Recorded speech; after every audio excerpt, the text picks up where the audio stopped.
A very good morning to the students of class 11th. In the class of economics, we are completing today our lesson number 5, that is theory of demand, and this is our lecture number 19. In our last lecture we have discussed cross price effect. Today we are going to discuss the relationship between income and demand. So let me first tell you what income is. Income means your source to earn money of livelihood, यानी कि ज़िंदगी को जीने के लिए जिस source से आपको पैसा मिलता है, जिस सोर्स से आप इनकम को कमाते हैं, वो आपका इनकम कहलाता है. It can be anything.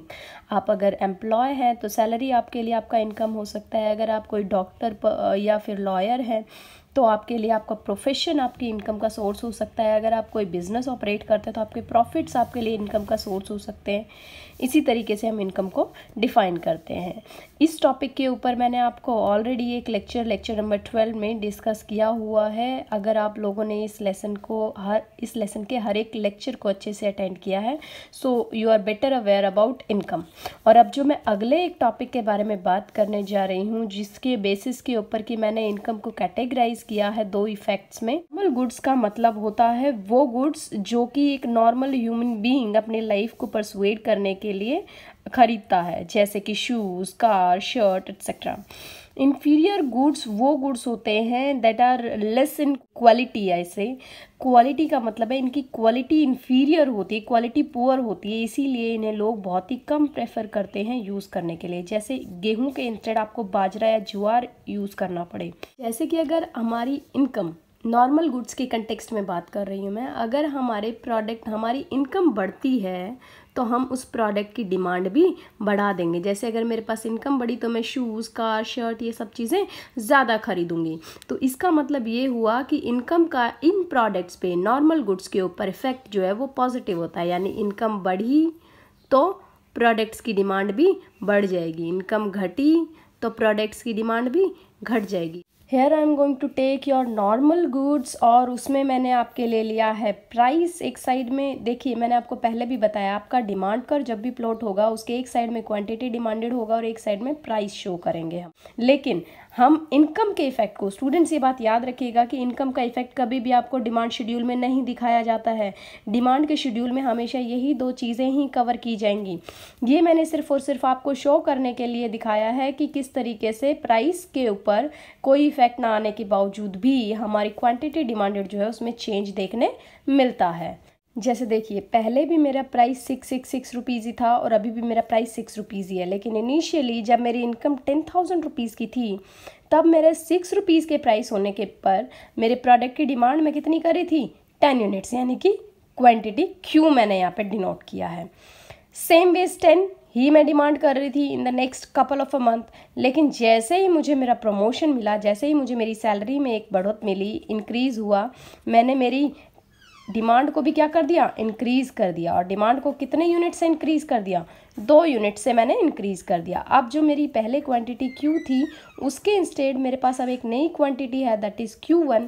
यानी कि जो पहले मेरा डिमांड कर के ऊपर प्लॉट हो रहा था पॉइंट A, उसके इंस्टेड अब मेरे पास में नया डिमांड कर के लिए पॉइंट प्लॉट हुआ है, दैट इज़ B.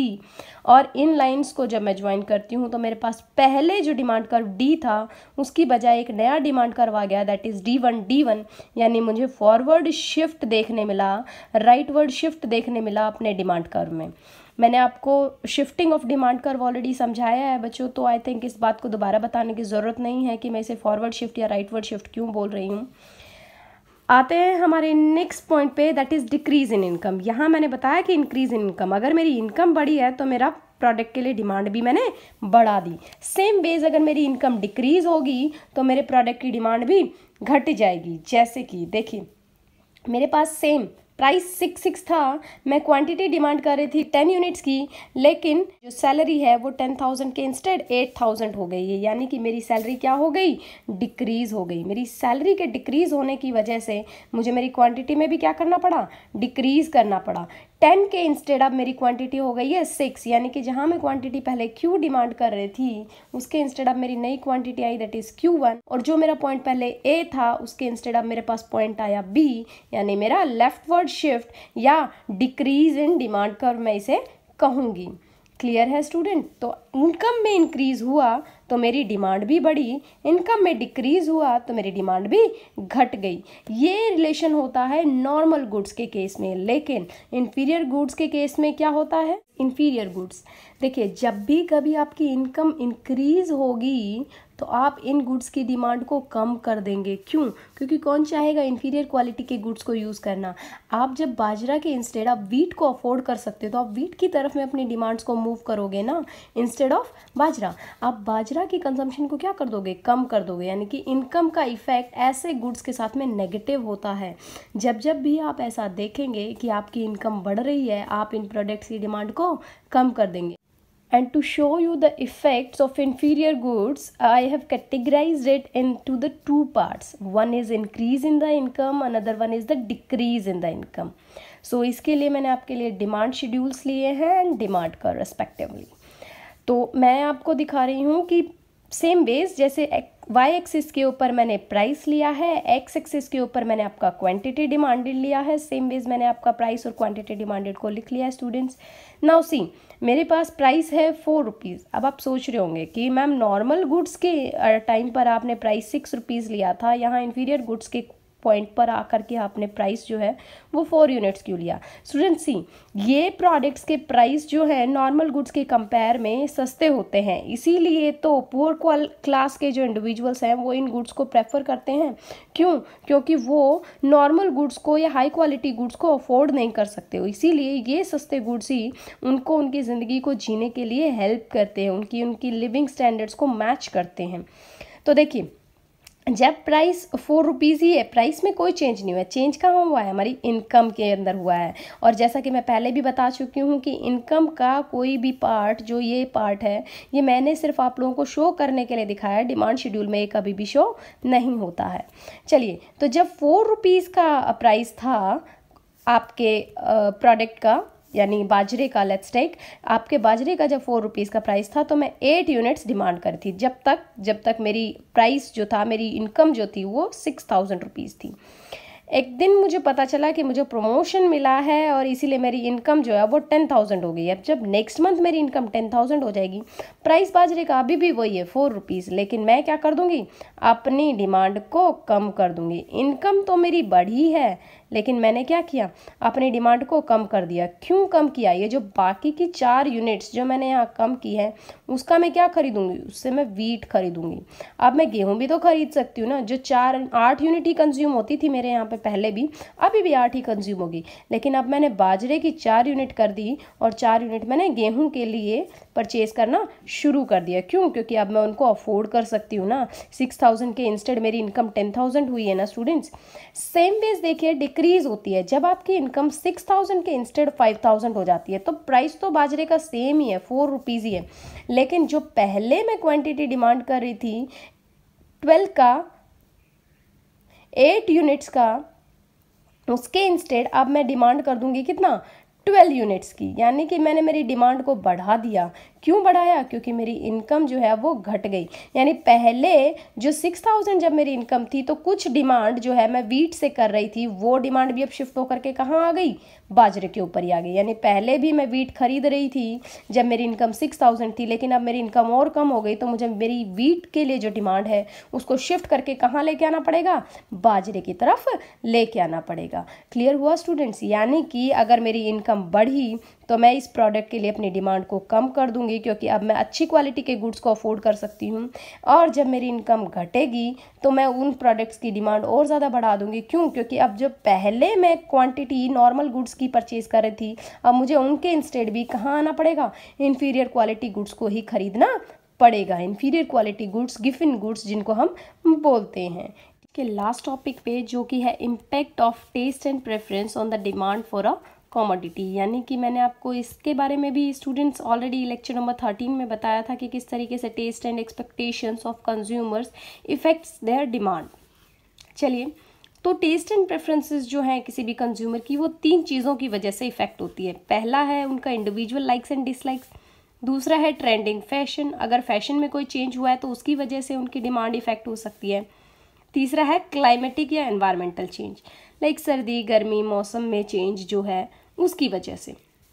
ये तीनों ही चीज़ों में फेवरेबल भी होगा और अनफेवरेबल भी होगा, यानी कि कोई इंसान फैशन के अकॉर्डिंग भी उन चीज़ों को समझेगा, तो कोई अनफेवरेबल यानी कि उनकी डिसलाइकिंग्स के अगेंस्ट भी हो सकता है, डिसलाइक्स भी हो सकती हैं। कभी कभी क्लाइमेट आपको लगता है कि स्वेटर्स या वुलन्स के लिए क्लाइमेट है, कभी कभी आपको लगता है कि अभी समर्स नहीं है तो हमें समर्स के जो कपड़े हैं उनको नहीं खरीदना चाहिए। क्लियर हुआ स्टूडेंट्स? तो इनके बेसिस के ऊपर हमने अपने favourable and unfavourable changes in taste and preferences को रखा है। इसके लिए मैंने आपको सेम वेज दो ग्राफ्स बनाए हैं, एक बनाया है आपका फेवरेबल के लिए, another one is for your unfavourable. Same base मैंने आपके प्राइस एंड क्वांटिटी डिमांडेड को लिया है, एक्स एक्सिस पे आपका क्वांटिटी डिमांडेड है, वाई एक्सिस पे आपका प्राइस है। प्राइस मैंने लिया है 6 रुपीज़ का, which will remain the same through out this curve, और यहाँ ऑपोजिट साइड में भी मैंने वही लिया है। फेवरेबल का मतलब है मैं इन चीज़ों को अच्छा समझती हूँ, किसी भी चीज़ में चेंज नहीं हुआ, ना मेरी इनकम बढ़ी है, ना मेरे प्रोडक्ट का प्राइस बढ़ा है, न सब्स्टिट्यूट गुड्स के अंदर कोई चेंज आया है। सिर्फ इतना हुआ है कि मुझे लगता है कि अब ये प्रोडक्ट जो है फैशन के अकॉर्डिंग है, या अब मेरा इस प्रोडक्ट के अंदर इंटरेस्ट ज़्यादा होने लगा है। तो जब मैं पहले 6 रुपीज़ का प्राइस होने पर 6 यूनिट्स की डिमांड कर रही थी, अब उसी प्रोडक्ट के लिए मैं 10 यूनिट्स की डिमांड कर रही हूँ, यानी मैंने अपने प्रोडक्ट की डिमांड को बढ़ा दिया। ए के इंस्टेड ऑफ बी पे आ गई, यानी डी कर्व के इंस्टेड ऑफ D1 पे आ गई। फॉरवर्ड शिफ्ट, राइटवर्ड शिफ्ट जिसे हम कहते हैं डिमांड कर्व का, वो मैंने देखा। क्यों देखा? क्योंकि मेरी कंडीशंस इस प्रोडक्ट से फेवरेबल हो रही हैं, यानी मुझे वो प्रोडक्ट अब पसंद आ रहा है, मुझे वो प्रोडक्ट अब फैशन का लग रहा है, मुझे वो प्रोडक्ट अब वेदर विंटर क्लाइमेट से मैच करता हुआ लग रहा है। On the contrary side same चीज़ें हैं, 6 रुपीज़ का ही प्राइस है। जब मैं पहले 8 यूनिट्स को डिमांड कर रही थी ऑन द पॉइंट ए, यानी मेरा डी कर्व था, उसके इंस्टेड अब मुझे एक बैकवर्ड शिफ्ट देखने मिल रहा है या लेफ्टवर्ड शिफ्ट देखने मिल रहा है अपने प्रोडक्ट्स की डिमांड में। क्यों? क्योंकि मैं अब उन प्रोडक्ट से बहुत ज़्यादा खुश नहीं हूँ, मुझे उस प्रोडक्ट से अब सेटिस्फैक्शन नहीं मिल रहा है।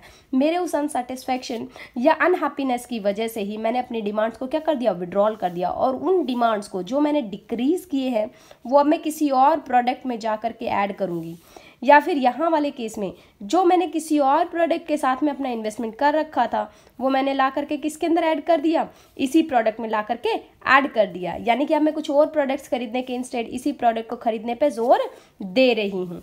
ये होगा मेरा favourable, and this is the condition where I am unfavourable. Clear हुआ स्टूडेंट्स? तो आज के लिए हमने कवर किया है इनकम का इफेक्ट, वो भी दो गुड्स के ऊपर। One is normal goods, normal goods के कंडीशन में मैंने इंक्रीज और डिक्रीज दिखाया है इनकम का, और इन्फीरियर गुड्स, इन्फीरियर गुड्स के केस में मैंने इंक्रीज और डिक्रीज इन इनकम दिखाया है। नॉर्मल गुड्स के केस में आपका जो इफेक्ट है वो पॉजिटिव होगा, यानी इनकम बढ़ेगी तो आपके प्रोडक्ट की डिमांड भी बढ़ेगी, अगर इनकम घटी तो आपके प्रोडक्ट की डिमांड भी घटेगी। लेकिन इन्फीरियर गुड्स की क्लास में केस में उल्टा है, अगर आपकी इनकम बढ़ी तो आपके प्रोडक्ट की डिमांड घटेगी, लेकिन अगर आपकी इनकम घटी तो आपके प्रोडक्ट की डिमांड बढ़ेगी। क्लियर है स्टूडेंट? इसके बाद हमने कवर किया impacts of taste and preference on demand, यानी कि अनफेवरेबल एंड फेवरेबल, इसको मैंने दो कंडीशन में डाला है। अगर मैं किसी चीज़ को लाइक करती हूँ तो मैं उसके प्राइस में कोई भी चेंज आए बगैर उसके लिए डिमांड बढ़ा दूंगी, लेकिन अगर मैं किसी प्रोडक्ट को डिसलाइक करने लगी हूँ तो मैं उस प्रोडक्ट की डिमांड को घटा दूंगी। कोई चेंज नहीं हुआ, ना इनकम, ना प्रोडक्ट का प्राइस, ना सब्स्टिट्यूट गुड्स के प्राइसेस, ना ही कोई कॉम्प्लीमेंट्री गुड्स है, बट मैं सिर्फ और सिर्फ अपने टेस्ट एंड प्रेफरेंसेस से इफेक्ट होकर के अपनी डिमांड को बढ़ा या घटा रही हूँ। Clear student? बेटा आज हम आपके लेसन नंबर 5 को कंप्लीट कर चुके हैं, तो अब मैं चाहूँगी कि आपको मैं सारे लेसन से रिलेटेड जो भी नोट्स हैं वो प्रोवाइड कर दूँगी, तो आप लोग प्लीज़ इन नोट्स को अच्छे से बनाएंगे और ध्यान रखेंगे कि कोई भी छोटी से छोटी बात जो है उसको आप अच्छे से अपने पास ग्रैस्प कर लें, क्योंकि ये जो टॉपिक है थ्योरी ऑफ डिमांड, ये आपके आगे जा करके बाकी सारे लेसन्स के साथ में कनेक्ट करेगा। So it is very important कि आप इस टॉपिक को अच्छे से समझें, क्योंकि अगर आपको ये टॉपिक समझ में आया तो इससे रिलेटेड 3-4 और जो लेसन चलने वाले हैं वो भी समझ में आएंगे, और अगर आपने कहीं इस टॉपिक को लूज छोड़ा तो आपको बाकी के टॉपिक्स में भी प्रॉब्लम फेस करने मिलेगी। That's it for the day. Thank you for watching the video.